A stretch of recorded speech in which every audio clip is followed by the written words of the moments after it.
નમસ્કાર, પ્રણામ, સ્વાગત છે તમારું એક નવા વિડીયોમાં। મિત્રો, આજની સ્ટોરી શરૂ કરતા પહેલા તમને એક વિનંતી છે કે વિડીયોને એક લાઈક કરીને ચેનલને સબસ્ક્રાઇબ જરૂરથી કરજો અને કોમેન્ટ બોક્સમાં હર હર મહાદેવ જરૂરથી લખજો। તો ચાલો શરૂ કરીએ આજની સ્ટોરી।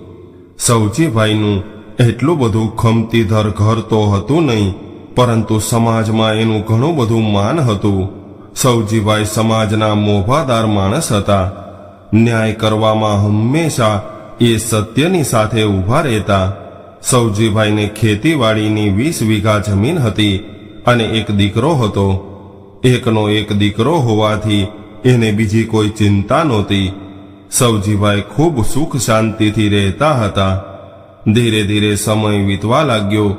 દીકરો મોટો થયો એટલે દીકરા વિનયના લગ્ન લેવાયા અને વિનયની જાન વેવાઈના ગામના ગોંદરે આવીને ઊભી રહી। બધા જ જાનૈયાઓ ફટાકડા ફોડીને વેવાઈને જાન આગમનની જાણ કરી રહ્યા હતા। ત્યારે જ એક વ્યક્તિએ આવીને જાનના ઉતારાનું ઘર બતાવ્યું એટલે જાનૈયાઓ ઉતારે પહોંચી ગયા। 10 ધોરણ ભણેલો વિનય આજે વરરાજો બનીને ઊભો હતો। એના માથા પર સાફો બાંધ્યો હતો। વિનયના સસરા રમણભાઈ છેલ્લા 30 વર્ષથી શહેરમાં રહેતા હતા, પરંતુ પોતાની દીકરીના લગ્ન માટે એ પોતાના વતનમાં આવ્યા હતા। વિનયે 10મું ધોરણ પાસ કર્યું। એના પછી 2 વર્ષમાં એનું સગપણ રમણભાઈની દીકરી ગીતા સાથે થયું હતું। એ સમયે તો અમુક ભણેલા છોકરા હોય એ જ લગ્ન પહેલા કન્યાને જોવા જતા અને વિનય પણ એમાંનો એક હતો।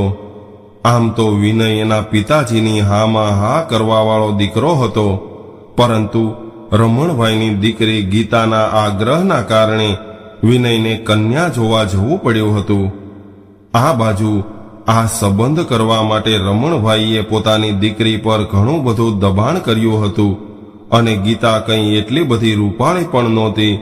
એની ઊંચાઈ માંડ 4 ફૂટ હતી, છતાં પણ વિનય માટે તો એના પિતાનો નિર્ણય આખરી નિર્ણય હતો। વિનયને એના પિતા પર ખૂબ વિશ્વાસ હતો કે મારા પિતા જે નિર્ણય લે છે એ મારા માટે સારો જ હશે। આવી રીતે વિનય અને ગીતાનો સંબંધ પાકો થઈ ગયો અને આ સંબંધથી બંને વેવાઈઓના આનંદનો કોઈ પાર ન રહ્યો। હવે તો સૌજીભાઈ સમાજમાં ઘણી જગ્યાએ ગર્વથી કહેતા હતા કે મને તો ખૂબ સારા સગા મળ્યા છે। વહુ પણ 10 ધોરણ પાસ છે અને એમાં પણ એ શહેરમાં રહેવાવાળી છે। ગીતા મારા ઘરમાં વહુ બનીને આવશે એટલે મારો પરિવાર સુધરી જશે। બીજી બાજુ રમણભાઈ પણ એટલા જ ફૂલાઈને ફરતા હતા અને એ એવું કહેતા કે 5માં પૂછાય એવા વેવાઈ મળ્યા છે। શહેરમાં રહેવાવાળી કન્યા મળતા વિનય પણ વિચારોમાં ખોવાયેલો રહેતો અને એટલે જ વિનયે ખેતીને બાજુમાં રાખીને કંઈક બીજું સાહસ કરવાનું નક્કી કરી લીધું। ઘણો બધો વિચાર કર્યા બાદ વિનયે નક્કી કરી લીધું કે મારે હીરાનો ધંધો કરવો છે। એટલે એણે પિતાજીને સમજાવીને 20 વીઘા જમીન હતી એમાંથી 10 વીઘા ગીરવે મૂકીને સુરતમાં હીરાનું કારખાનું કરવાનું નક્કી કર્યું। સૌજીભાઈ પણ દીકરાના આવા નિર્ણયથી ખૂબ ખુશ થઈ ગયા। એના મનમાં પણ એમ હતું કે હીરાનો ધંધો ખૂબ સારો છે અને બીજું કે ભણેલી ગણેલી અને શહેરમાં રહેલી વહુ આવવાની છે એટલે મારા દીકરાને પણ શહેરમાં ફાવી જશે। હવે સુરતમાં કારખાનાનું સેટિંગ થઈ ગયું હતું અને સારું મુહૂર્ત જોઈને ધંધો શરૂ કરવાનો હતો। એ વખતે જ વિનયના લગ્ન લેવાયા હતા। જાન ઉતારે પહોંચી આ બાજુ રમણભાઈએ દીકરીના ધામધૂમથી લગ્ન કરાવવા માટે ઘણો બધો ખર્ચો કર્યો હતો।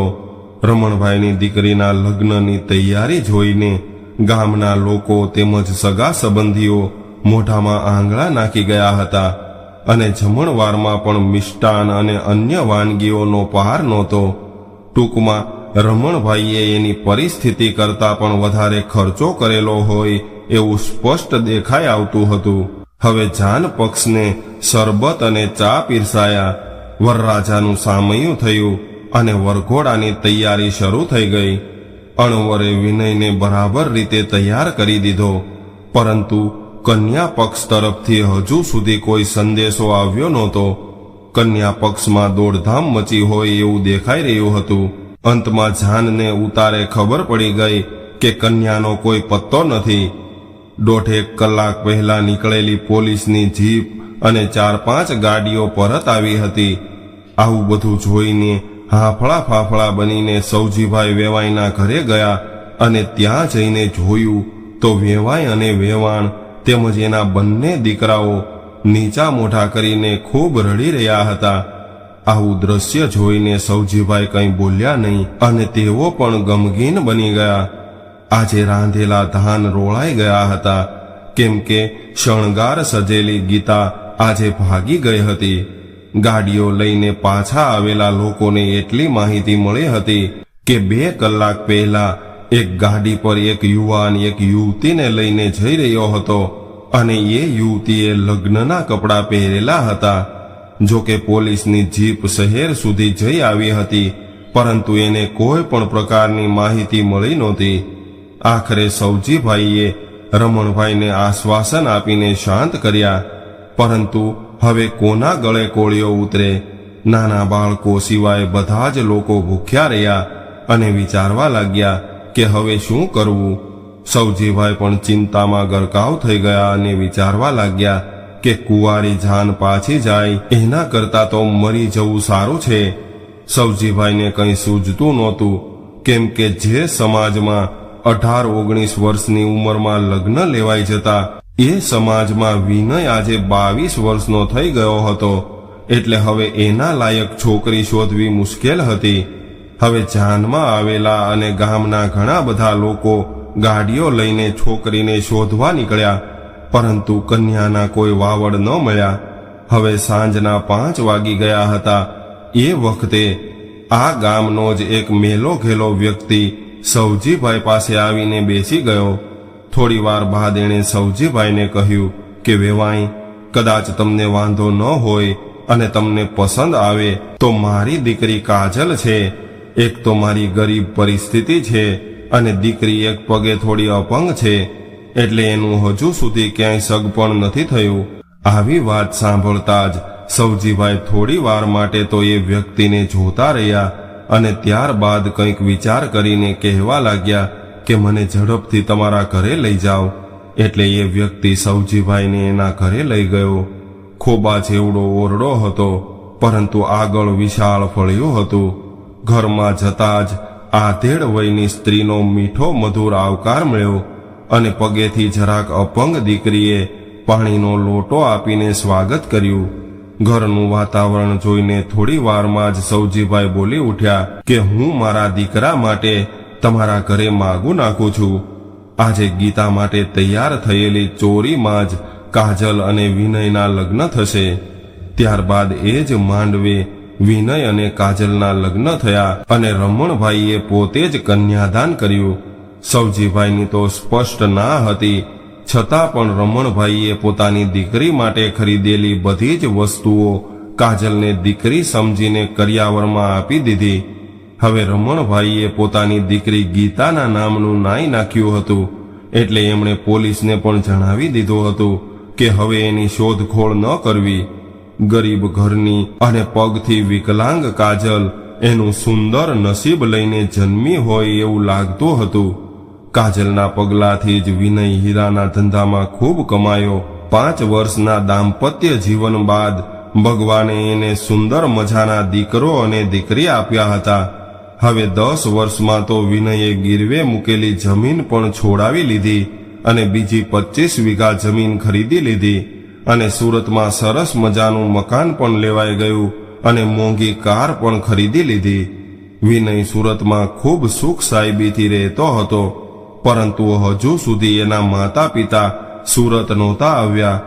માતા પિતા એવું માનતા હતા કે જ્યાં સુધી અમારા હાથ પગ ચાલે છે ત્યાં સુધી અમારે ગામડે જ રહેવું છે, અને જ્યારે અમારા હાથ પગ ચાલતા બંધ થશે ત્યારે તો દીકરાના ઘરે જવાનું છે એ પાકું છે. ખૂબ સુખી લગ્ન જીવનના 11મા વર્ષે એક દિવસ સવારમાં વિનય, કાજલ અને એના બંને બાળકો બેઠક રૂમમાં બેઠા બેઠા વાતો કરી રહ્યા હતા. એ વખતે એક સ્ત્રીએ દરવાજે આવીને કહેવા લાગી કે બહેન, તમારા બંગલામાં કામવાળી બાઈની જરૂર હોય તો કહેજો ને.